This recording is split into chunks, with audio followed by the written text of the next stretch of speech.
안녕하세요. 피가 되고 살이 되는 자연 속, 건강 속, 쏙쏙 알짜 건강 정보입니다. 오늘은 나이트릭 옥사이드 산화질소, 아직도 정력제로만 알고 계신가요에 대해 얘기해 보겠습니다. 먼저 용어 정리부터 하겠습니다. 나이트릭 옥사이드, 화학기호는 NO인데 산화질소로 얘기하겠습니다. 그리고 나이트레이트, 질산염으로 얘기하겠습니다. 이 산화질소가 알려진 배경에는 바이아그라가 한 몫을 합니다. 바이아그라는 산화질소의 수치와 활성을 증가시켜 cGMP를 증가시키고 성기로 가는 혈류량을 증가시켜서 성감각을 늘리기에 발기부전 치료제로 사용되고 있습니다. 그래서 산화질소 이퀄 정력제로 생각하시고 남자만 먹어야 되는 성분으로 잘못 알고 계신 분도 꽤 계십니다. 실제로 발기부전, 당뇨, 심장질환의 경우 체내 산화질소 생성이 감소됨이 밝혀졌습니다. 반면 산화질소가 우리 몸에 해로운 물질로 알고 계신 분들도 계십니다. 나이트레이트, 질산염의 여러 모습을 알고 계셔서 그런데요. 예를 들어서 방부제 성분인 소디움 질산염의 경우 심장질환 위험성, 암의 위험성을 늘리는 것으로 알려져 있습니다. 그런데 야채의 질산염은 좋은 것으로 알려져 있습니다. 샐러리, 상추, 비트, 시금치, 알귤라에 많이 들어있는데요. 질산염이 풍부한 음식의 경우 질산염이 산화질소로 전환되어 심장 건강 및 운동 성과를 높이게 됩니다. 그래서 이렇게 질산염이 많이 들어간 음식, 특히 비트의 경우 혈압을 낮추고 전문 운동가의 운동 성과를 높이게 됩니다.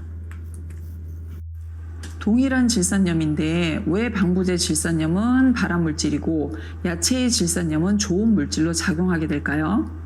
질산염은 나이트로사민처럼 N-나이트로소 계통의 컴파운드를 만드는데 이 물질은 발암물질로 알려져 있습니다. 그런데 야채의 경우 질산염과 함께 비타민 C처럼 항산화제가 같이 들어있어서 N-나이트로소 컴파운드의 생성을 억제합니다. 그래서 야채 안의 질산염은 인체에 무해하고 가공된 육류의 질산염은 문제를 일으킵니다. 옆에 누구랑 사느냐에 따라서 질산염의 운명이 바뀌네요. 인생이랑 비슷합니다. 다시 산화질소를 알아보겠습니다. 산화질소는 우리 몸 세포의 대부분에서 생성되고 있고 혈관 건강에 매우 중요한 물질입니다. 즉, 혈관을 이완시켜서 혈액 흐름을 원활히 하고 궁극적으로 혈압을 낮추게 됩니다. 그래서 산화질소 영양제를 많이들 찾으시는데 산화질소 자체가 함유된 영양제는 없습니다. 산화질소 영양제라고 하면 아르기닌 또는 시트룰린의 아미노산 제제 또는 피크노제놀 등의 항산화제가 함유된 영양제를 얘기합니다. 이 계통의 영양제를 복용하면 우리 몸에서 직접 산화질소로 전환 생성되거나 산화질소 생성량이 늘어나거나 그 활성이 증가하게 됩니다. 산화질소의 건강 효과는 크게 5가지로 알려져 있습니다. 첫 번째, 발기부전 치료에 도움을 줍니다. 두 번째, 근육 통증을 감소시켜 줍니다. 세 번째, 혈압을 낮춰줍니다. 네 번째, 운동 성과를 높여줍니다. 다섯 번째, 제2형 당뇨 관리에 도움을 줍니다. 아무리 안전한 밥도 많이 먹으면 배탈이 나듯이 산화질소를 많이 만들겠다고 영양제를 과용하면 위통, 설사를 일으킵니다. 산화질소 영양제는 정량을 드시면 안전하다고 알려져 있습니다. 산화질소는 불안정한 물질이라서 혈액 내에서 금세 분해됩니다. 그래서 산화질소를 지속적으로 유지하기 위해 필요한 영양 성분이 항산화제입니다. 산화질소를 안정하게 도와주는 항산화제는 비타민 C, 비타민 E, 폴리페놀, 글루타치온입니다. 특히 글루타치온은 모든 항산화제의 엄마라고 불릴 정도로 항산화제의 대가로서 모든 세포의 해독에 중요한 역할을 합니다. 흥미로운 연구 결과가 있는데요. 산화질소 생성을 촉진하기 위해 구강청결제의 사용을 제한하라는 겁니다. 발기부전, 에너지 증진, 혈관 얘기를 하다가 아니 웬 뜬금없이 구강 청결제 하실 텐데요. 구강에 살고 있는 특정 박테리아가 있어야만 질산염에서 산화질소로 바뀐다고 합니다.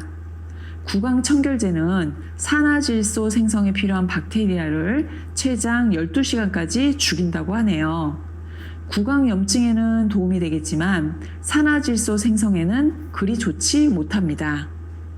연구 결과에 의하면 하루에 2번씩 구강 청결제를 사용하는 경우 당뇨로 발전될 확률이 65% 이상 높다고 하니 이는 산화질소 생성이 감소되었기 때문이겠죠. 구강 청결제 사용 시 종류 및 사용 횟수를 고려하시기 바랍니다.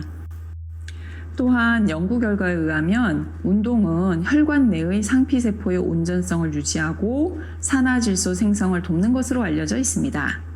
그리고 항산화 작용을 늘려서 산화질소가 분해되는 것을 막아준다고 합니다. 전문가들은 1주 3회 이상 30분의 규칙적인 운동, 유산소 운동, 근육 운동 포함을 권합니다. 오늘의 내용을 정리해보면 산화질소는 혈관 건강에 꼭 필요한 체내에서 자연 합성되는 성분이다. 그런데 금세 분해되기 때문에 꾸준한 생성이 필요하다. 그를 위해서는 첫 번째, 질산염이 풍부한 야채를 먹는다. 두 번째, 아르기닌, 시트룰린 영양제는 산화질소의 체내 자연 생성을 촉진한다. 세 번째, 피코노제놀, 비타민C, 글루타치온 등의 항산화제를 같이 꼭 먹어준다. 네 번째, 구강 청결제의 사용은 제한한다. 다섯 번째, 하루 3회 이상 30분 이상의 운동을 한다. 였습니다. 산화질소라는 개념을 이해를 하고 산화질소의 건강 효과를 학습하셨다면 오늘 유튜브는 대성공입니다. 여러분의 건강과 행복을 위해 항상 노력하는 자연 속, 건강 속, 쏙쏙 알짜 건강 정보였습니다. 들어주셔서 감사합니다.